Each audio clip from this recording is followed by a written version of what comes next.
okubuza olunaku olw'amajja ga Mwoyo Omutuukirivu mu batume.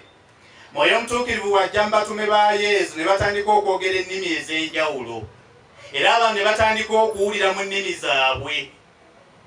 Kaakati Mwoyo Omutuukirivu oyo n'asigala ng'akola, ne kaakati akyakola. Kyova olaba nga Bayibuli ekyusiddwa mu nnimi ezisukka ne mu 2,000. Era abantu ng'Abaganda ffe tumanyi tukuba eŋŋoma, era tuzireeta ne tuzikuba, ne tukuba n'ensaasa ezo ne tutendereza omuki omutonzi. Kubanga Katonda bw'atyo bwe yakola ki? Bwe yayagala.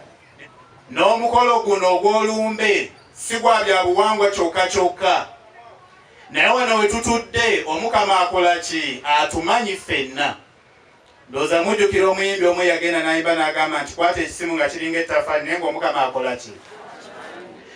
Wano tuyinza okuba nga tetutuukiza butuukiza bya buwangwa tulina okwabiza omuntu olumbe.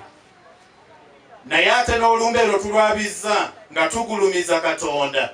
Kubanga Katonda Mukama waffe Yesu Kristo eyasookera ddala okwabya oluki? Olumbe. Tuyimba oluyimba olugamba nti olumbe si kyalutya. Yesu yakola ki? Yaluwangula. N'alukola ki? N'alusinga. Ate naffe wano tuli mu layini ye twaze okwabya oluki? Olumbe. Naffe olumbe tetukyakola ki? Lwafulumye lwakoze eki?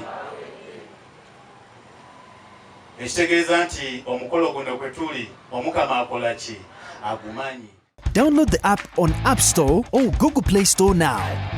Vision Digital Experience, the future of media.